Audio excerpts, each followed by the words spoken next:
Bonjour, je vais parler du mariage un peu là. Je suis fatiguée, donc c'est pour ça que ma voix est comme ça. Je vais parler du mariage. Vous savez, il faut être conscient de votre vie. Lorsque vous partez et on vous pose la question, si vous êtes prêt à vous marier, pour le meilleur et pour le pire, lorsque vous dites oui, il faut être conscient de votre oui. Il faut réfléchir avant de dire oui. Quand vous partez, vous mariez.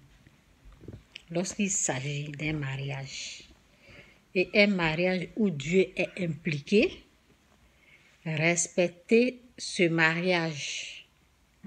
Respectez ce mariage. Là où Dieu est impliqué, là où vous avez appelé les gens pour prier, là où vous avez appelé les hommes de Dieu pour prier pour vous, respectez ce mariage-là.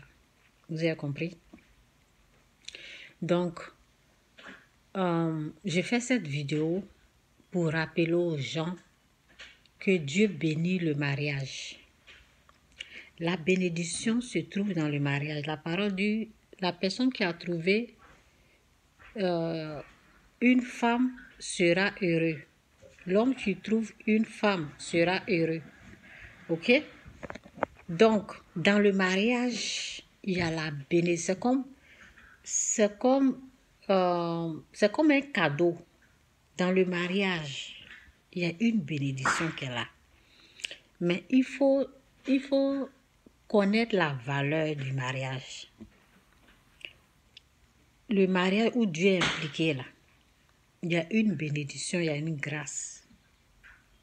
Il y a le bonheur qui est là. Mais il faut être conscient. Lorsque tu n'es pas conscient de cela, tu ne peux pas avoir. Sarah, une vidéo. Lorsque tu n'as pas, tu es inconscient quoi. Et ce qu'il faut savoir là, le mariage c'est sans retour au fait. Ça veut dire, on ne se marie pas pour divorcer. On ne se marie pas pour divorcer. Excusez-moi pour le bruit, je suis arrivée un peu loin donc je ne peux pas reprendre ça. Donc vous allez m'excuser pour tous les bruits. Ok? Les bruits qui sont dans cette vidéo-là, excusez-moi.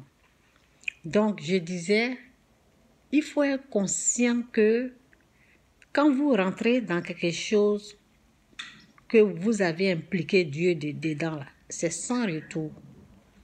Ça veut dire on ne se marie pas.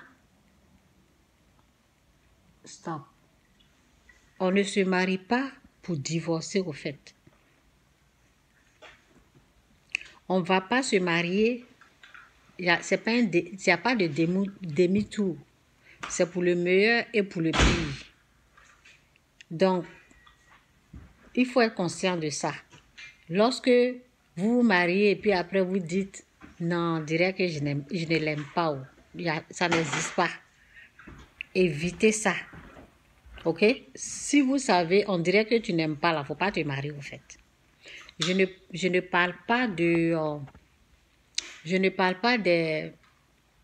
la vie des gens qui sont en danger. Ça, c'est une autre vidéo. Je ne parle pas des violents. Je ne parle pas de la violence dans le mariage. Je parle du vrai mariage. C'est que Dieu a uni là. Personne ne peut détruire ce que Dieu a uni. Ok? Parce qu'il y a une malédiction qui est là au fait. Si tu détruis ce que Dieu a uni, tu brises ce que Dieu a uni là, tu vas payer le prix. Donc c'est un peu ça, respecter le mariage. Il faut être conscient que c'est sans retour. Il faut savoir que lorsque tu es conscient que ton oui là, tu es conscient de ton oui qui est sans retour, ça veut dire tu considères que c'est pour le meilleur et pour le pire, c'est là que tu peux recevoir la bénédiction de Dieu dans ce mariage. Que Dieu vous bénisse, je m'arrête là. Je vais traiter ce sujet-là une autre fois. Ok.